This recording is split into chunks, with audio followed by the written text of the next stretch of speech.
Coucou tout le monde, j'espère que vous allez bien. Aujourd'hui je vous retrouve avec une nouvelle vidéo et ça va être mon book haul d'août.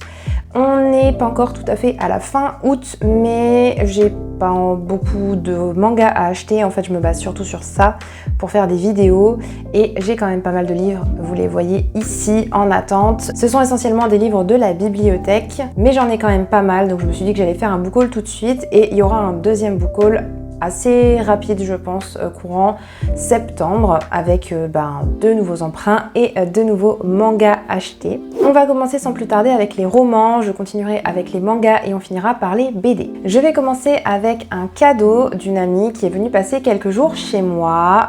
Maricia, si tu passes par là, je te fais de gros bisous. Elle m'a offert très gentiment un très joli livre qui est une de ses lectures préférées, si ce n'est sa préférée je crois. Il s'agit de Souvenirs de Marnie, donc de Joanne G. Robinson. Donc c'est le livre qui a été adapté par les studios Ghibli. Donc du même titre. J'ai vu l'adaptation mais je n'ai jamais lu l'œuvre d'origine et ça me donne très envie. J'adore la couverture, j'adore ces éditions de toute façon, Monsieur Toussaint, l'aventure, qui sont aussi ces mêmes éditions que Anne de Green Gables. Donc celui-ci, il s'agit d'un tome unique. On va suivre Anne, une petite orpheline qui se retrouve sur la côte est de l'Angleterre, à la campagne, dans cette espèce de manoir au bord d'un étang. Elle va faire la connaissance de Marnie qui va devenir une grande amie à elle jusqu'au moment où elle va disparaître. Mais est-ce que Marnie existe réellement ou est-ce que c'est seulement dans sa tête? C'est un livre qui joue beaucoup sur les illusions, on ne sait pas ce qui est réel ou pas. En tout cas, j'ai très hâte de le découvrir et encore une fois, merci pour le cadeau. Et je voulais vous montrer un deuxième cadeau qu'elle m'a offert parce que c'était trop choupi. Il s'agit de ce petit carnet très sympa, voilà, j'adore, très coloré. Il y a même un petit jaspage avec écrit joie dessus et l'intérieur est comme ceci, c'est-à-dire avec des lignes, je ne sais pas si vous verrez bien à la caméra, et un petit minou ici en bas, très choupinou. Voilà, j'espère que ça a fait le focus. Bref, voilà, très contente. Merci encore pour les cadeaux. Voilà. On va continuer avec un roman que j'ai emprunté à la bibliothèque, c'est le 4e tome de cette saga du Pont des Tempêtes, donc c'est La guerre sans fin de Daniel L. Jensen chez Brajlon. J'avais lu le 3e tome il y a quelques mois déjà et j'en étais ressortie un petit peu mitigée parce que je trouvais que l'histoire avançait pas forcément bien. C'est ma lecture en cours et je peux vous dire que j'aime beaucoup plus que le 3e tome. On suit pour autant les deux mêmes personnages, donc Kéris et Zara. Et voilà, pour vous faire un peu le topo, si vous ne connaissez pas le Pont des Tempêtes, c'est une romantaisie où on va suivre différents royaumes qui se font la guerre depuis des dizaines et des dizaines d'années. Et en fait, il y a le royaume principal de Maridrina qui veut faire main basse en fait sur le Pont des Tempêtes, justement ce pont qui permet d'amasser beaucoup d'argent puisque c'est une route en fait commerciale très fréquentée. Donc quand les gens doivent y passer, ils déboursent en fait des sous. Et donc voilà, le roi de Maridrina veut absolument mettre la main sur ce fameux pont. Et donc c'est pour ça qu'il y a ces guerres et tout ça. Donc là, on est avec Kéris et Zara. Et Kéris, c'est le futur héritier du royaume de Maridrina. Et Zara, c'est une grande guerrière d'un royaume concurrent, Valcota. J'aime beaucoup pour l'instant, donc j'ai hâte de continuer. Concernant le prochain roman, c'est un premier tome d'une trilogie d'une autrice extrêmement connue et bizarrement pour lequel j'ai vraiment pas vu de retour. J'ai vu personne qui en parlait sur Booktube ou n'importe où d'ailleurs, ce qui m'étonne beaucoup. Donc je me dis si ça se trouve c'est parce que l'histoire est pas top et donc du coup personne n'ose vraiment descendre le livre. Il s'agit de ce livre-ci, Ce royaume tissé de Tahereh Mafi chez De Saxus. Je sais pas pourquoi on n'en entend pas parler. Tahereh Mafi, du coup, vous la connaissez très certainement, c'est l'autrice de la trilogie Ne me touche pas, ne m'abandonne pas, ne m'embrasse pas, je sais pas quoi, un truc comme ça. En tout cas, le premier, c'est Ne me touche pas. C'était une série que j'avais adorée lorsque je l'avais lue il y a une dizaine d'années, je pense, quelque chose comme ça. Et celui-ci, bizarrement, j'en ai pas du tout entendu parler. Donc, si jamais vous l'avez lu, n'hésitez pas à me dire ce que vous en avez pensé en commentaire. Sinon, celui-ci, donc, ça va parler d'une jeune fille qui s'appelle Alizée, qui se fait passer pour servante, parce qu'en fait, elle est l'héritière d'un ancien royaume djinn qui a été oublié. il y a des gens qui sont à sa recherche pour essayer de libérer ce peuple disparu entre guillemets. Et donc il y a malheureusement un moment où elle va se trahir. Et on suit d'un autre côté Kamran qui est le prince héritier d'un autre royaume et il y a une prophétie qui dit que son grand-père va bientôt mourir et il va laisser le trône et c'est lui le prochain sur la liste. Le souci c'est qu'il veut absolument pas prendre les rênes de ce royaume et donc il va essayer d'éliminer cette menace qui plane au-dessus de la tête de son grand-père. Avec le résumé en tout cas ça me tente beaucoup donc j'espère qu'il me plaira. Dernièrement, j'ai ajouté pas mal d'e-books à ma liseuse et du coup, je voulais vous les présenter là puisque c'est assez rare finalement que je vous les présente. Pour ce premier livre, c'est peut-être un livre dont je vous ai déjà parlé, mais honnêtement, je ne sais plus vraiment. C'est Au large des villes, donc le premier tome de la trilogie de Lucie Pierrapajot chez Gallimard Jeunesse. On est dans un monde où il y a des îles poubelles, donc vraiment des îles où les gens qui n'ont pas d'argent vont vivre. Donc il y a Bunny sur cette île et des îles qui sont appelées des villes, V-I-L-E-S avec un accent sur le I comme île en fait. Qui sont des cités flottantes où vraiment ce sont là où les gens les plus riches habitent. Son père et sa sœur vont être enlevés et donc elle va partir à leur poursuite dans ces magnifiques cités. Les habitants de ces villes ont la possibilité d'intégrer des mondes virtuels et notamment la dentelle. Et on va suivre Adam qui lui fait partie de ces privilégiés. Et en tant que privilégié, son rêve ultime c'est de devenir designer de monde de la dentelle. Et un jour, son compte est hacké et voilà, les deux vont certainement se rencontrer. Je n'en sais pas beaucoup plus, mais Lucie Pierrapajot, c'est vraiment une très très bonne autrice. J'avais lu déjà sa trilogie Les Mystères de Larry Spem que j'avais adoré, donc voilà, ça me tente beaucoup. Pour le deuxième livre, c'est forcément un livre dont vous avez entendu parler, c'est Une vie comme les autres de Anya Yanagihara et donc c'est chez Bucher-Chastel. C'est un livre qui tourne énormément en ce moment dans la sphère livresque globalement, que ce soit sur YouTube, TikTok ou Instagram. C'est vraiment un livre qui a un gros engouement en fait ces derniers temps et donc c'est pour ça que je l'ai rajouté dans cette liste. J'ai lu le résumé, mais ça ne dit pas vraiment grand-chose. En fait, on va suivre 4 jeunes qui vont arriver à New York et qui ont plein de rêves, plein d'idéaux. Ce sont 4 amis qui sont extrêmement liés, mais voilà, on ne sait pas exactement ce qui va se passer. Donc je pense que ça va beaucoup être concentré sur les relations, les difficultés de la vie. En tout cas, c'est ce que j'en ai entendu. Donc ma foi, à voir en fait, tout simplement. Je sais pas trop à quoi m'attendre en fait. À part qu'il y en a qui ont vraiment pleuré toutes les larmes de leur corps. Donc ça sera peut-être pas pour tout de suite, mais c'est vraiment un livre qui a l'air super super touchant. Ce prochain livre, je pense que je ne m'aurais jamais retourné dessus, mais j'en ai entendu parler sur la chaîne de Nebulous Books, donc par Sarah. C'est un livre qui m'intrigue beaucoup en fait. J'ai vu des avis très mauvais et des avis très très bons et en fait je pense que c'est soit on aime soit on n'aime pas parce que c'est assez spécifique, assez bizarre. Je pense que c'est pas forcément un livre d'action. Il s'agit de Moi qui n'ai pas connu les hommes de Jacqueline Harpman chez Stock. On y suit 40 femmes qui sont enfermées dans un lieu, une sorte de prison où on ne sait pas trop ce que c'est finalement.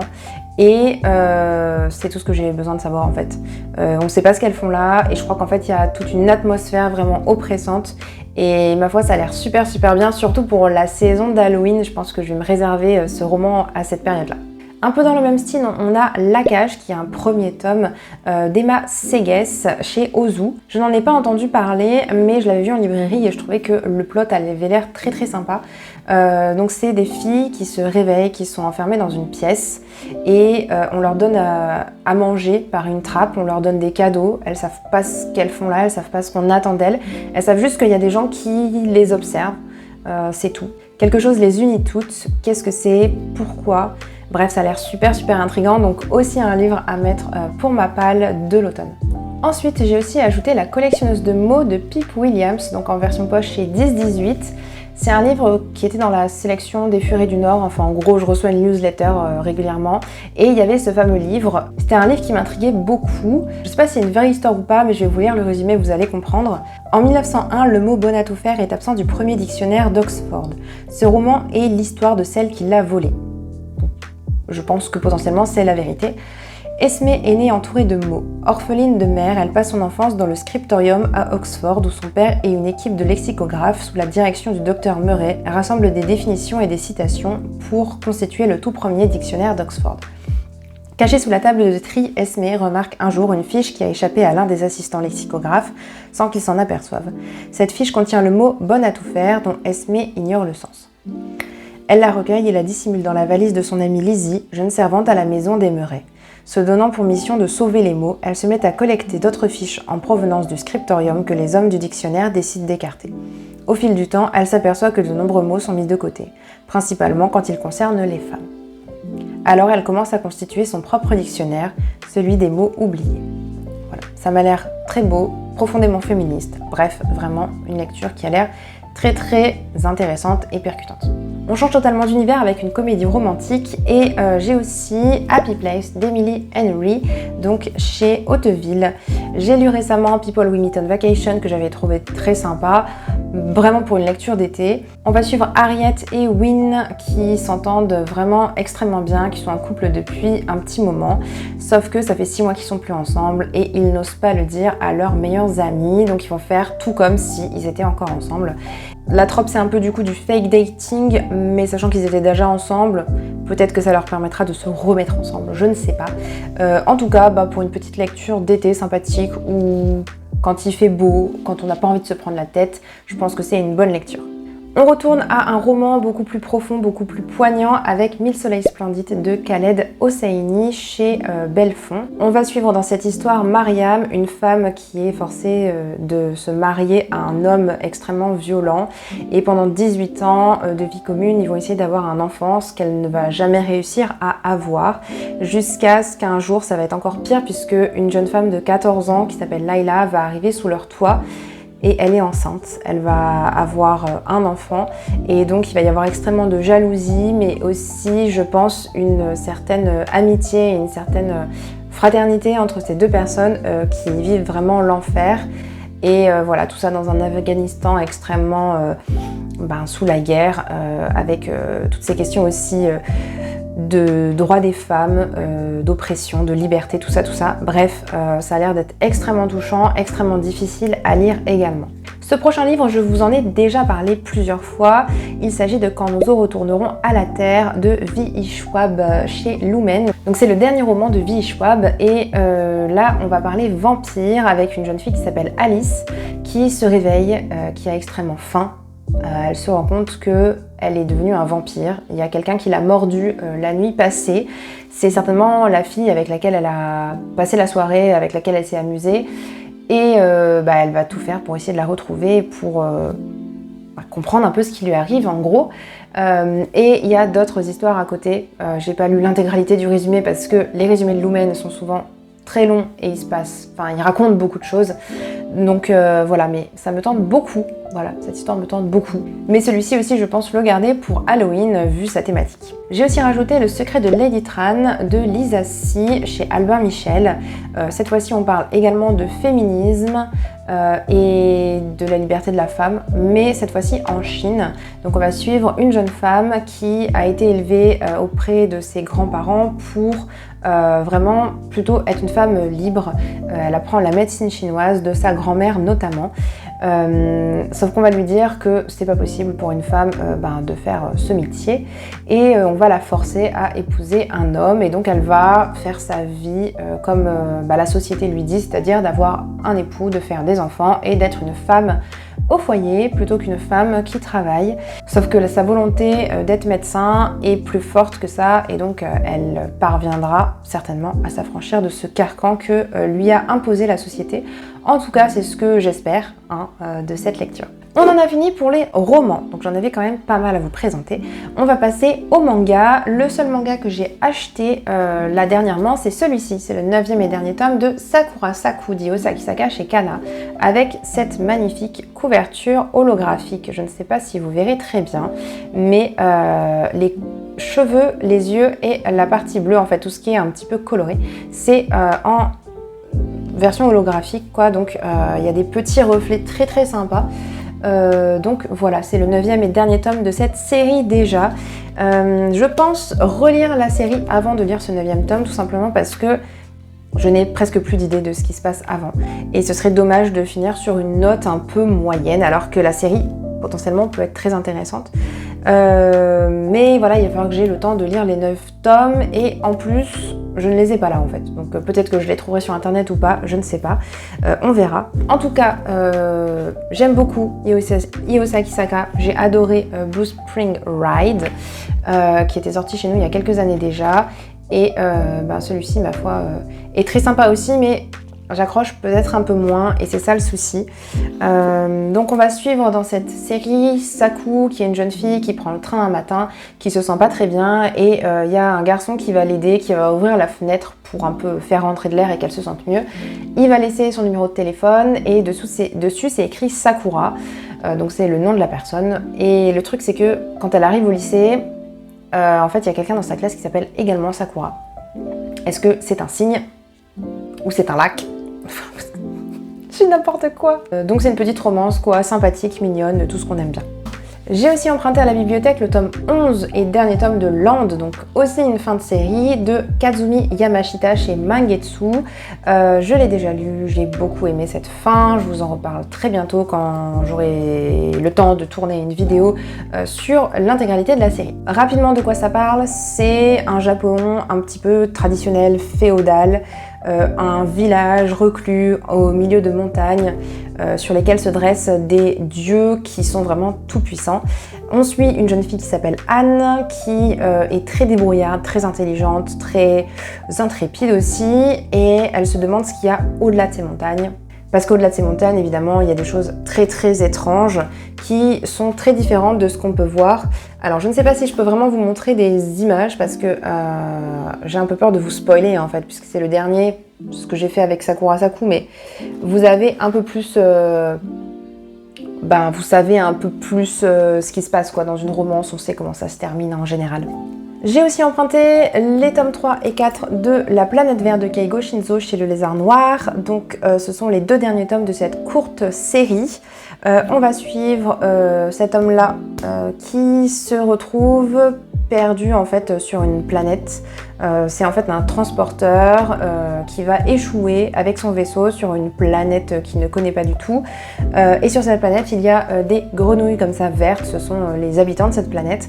Et donc il va tout faire pour essayer de s'en aller, sauf que sur cette planète, il va trouver cette jeune fille qui est très mignonne et du coup avec laquelle il va avoir une petite romance. Donc est-ce qu'il va vraiment vouloir partir ou pas? Why not? Je ne sais pas. C'est très très fun, très léger. J'ai beaucoup aimé les 2 premiers tomes pour l'instant, donc ceux-là ne vont pas faire long feu. Je peux vous montrer rapidement les dessins également. Voilà à quoi ça ressemble. C'est du Keigo Shinzo quoi, c'est très très joli. J'ai aussi pris le tome 1 et le tome 2 de cette série qui est terminée, donc L'auberge de la vie de Nozo Itoi aux éditions Akata. On va suivre un homme qui s'appelle Sumomo, qui part au cap de Shide, qui est connu comme le cap de la mort. C'est là-bas où les gens qui veulent se suicider se rendent. Mais la dernière chose qu'il veut faire avant de mourir, c'est de revoir Yuko, et il s'avère qu'elle est la gérante de l'auberge qui se situe juste à côté de ce cap de la mort. Donc je ne sais pas pourquoi est-ce qu'il veut la voir, mais en tout cas c'est assez intriguant. Et comme c'est 2 tomes, finalement ça va se lire assez rapidement. Au niveau des dessins, voilà ce que ça donne. C'est assez sympathique, j'aime beaucoup et celui-ci du coup est plutôt classé Josei je pense. Maintenant on passe au BD, j'ai emprunté Cornelius, la vie pleine de joie du triste chien de Marc Torrices chez Actes Sud BD. C'est l'histoire d'un chien qui se fait vraiment pas respecter par les gens, qui travaille en tant que femme de ménage, homme de ménage dans un complexe sportif, et un jour il va partir avec une de ses amies faire une petite balade et cette fille va se faire kidnapper sous ses yeux, mais il ne va rien faire et donc il va beaucoup culpabiliser pour ça. Et j'en suis à la moitié, voilà, j'ai mis mon petit marque-page donc je ne sais pas comment ça se termine, mais j'en suis là pour l'instant.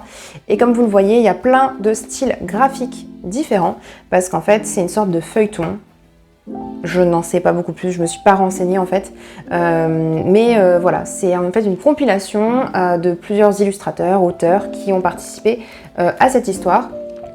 Et donc voilà, ma foi c'est très intéressant mais un peu triste aussi sur les bords quand même. J'ai aussi emprunté D'or et d'oreiller de Flore Vesco et Marie-Hélène Gouste chez Rue de Sèvres. Donc c'est l'adaptation du même roman de cette autrice Flore Vesco. Je n'ai pas lu le roman, mais je me suis dit que face à la beauté de la BD, je pourrais d'abord lire la BD et si jamais, ça m'intéresse beaucoup, je lirai le roman. Je n'en sais pas grand chose en fait, parce que la 4e de couverture est très succincte. C'est écrit « Il est des vérités sur l'amour, les nuits des jeunes filles et ce qu'elles font en leur lit qu'on apprend en grandissant. Ce sont ces secrets que je m'en vais vous révéler. » Donc ça parle potentiellement de sexe, je pense, je ne sais pas. J'ai aussi emprunté Sibylline, chronique d'une escort girl de Sixtine Dano chez Glénat. Alors pas besoin du coup de faire de résumé, hein, vous doutez, c'est l'histoire d'une fille qui est devenue escorte. Je pense que ça va raconter comment est-ce qu'elle en est arrivée là, pourquoi est-ce qu'elle fait ça, le regard certainement de la société, des gens autour d'elle, de sa famille, de ses amis, enfin bref, voilà. Et je pense que ça peut lever beaucoup de tabous. J'en ai entendu de très bons avis, donc j'ai très hâte de la découvrir. Et comme vous voyez, c'est tout en noir et blanc, mais le dessin est vraiment magnifique. Je continue avec une magnifique BD encore, c'est Tombée de la lune de Yunbo aux éditions Delcourt. C'est une BD que j'avais vue à la librairie, j'avais hésité à l'acheter et quand je l'ai vue à la médiathèque, je me suis dit c'est vraiment une alerte en fait, c'est vraiment un truc où heureusement que je ne l'avais pas acheté finalement parce que je m'en serais un petit peu voulu. Les dessins sont absolument trop mignons, les couleurs, la douceur qui s'en dégage, c'est absolument magnifique. On suit une jeune fille qui a perdu sa maman et qui se retrouve avec un chat. Elle va être envoyée par son père dans une institution de soins dirigée par son oncle parce qu'elle est souffrante et là-bas elle va trouver une amie. Voilà, c'est globalement l'histoire, c'est absolument trop chou, regardez les petits chats derrière. J'ai très hâte de découvrir cette BD. Et je vais finir avec Magda, cuisinière intergalactique, le 2e tome, le combat des chefs de Nicolas Wouters et Mathilde Van Geluve aux éditions Sarbacane. J'ai lu le 1er tome récemment et j'avais adoré le 1er tome. J'arrive à la fin de la vidéo, j'ai un petit peu du mal à parler. Donc je disais que je vous en parlerai prochainement dans une vidéo sur la sélection jeunesse des BD d'Angoulême. Puisqu'il était là-dedans. On suit Magda, une jeune cuisinière qui va participer à un concours, d'abord sur sa planète, et puis ensuite c'est vraiment un gros concours organisé au sein de toute la galaxie. Et c'était super intéressant. Il y a de l'humour, mais il y a aussi des questions de confiance en soi, de famille, d'amitié, etc. Bref, c'était vraiment un tome que j'avais adoré, donc j'espère que celui-ci me plaira tout autant. Et au niveau des graphismes, voilà ce que ça donne. C'est très coloré également, donc vraiment pour tous les enfants. Je dirais que c'est pour les enfants entre 8 et 12 ans, c'est vraiment très fun. Voilà, je conseille et je conseille même aux adultes. Voilà, c'est tout pour ma vidéo, j'espère qu'elle vous aura plu. Si vous avez lu un de ces livres que je vous ai présenté, n'hésitez pas à me dire ce que vous en avez pensé en commentaire, parce qu'avec tout ça, je ne sais pas par quoi je vais commencer. Hein, je ne sais plus où donner de la tête. Je vous souhaite de très bonnes lectures, n'hésitez pas à mettre un petit pouce en l'air si la vidéo vous a plu, et je vous dis à bientôt dans une prochaine vidéo. Ciao ciao!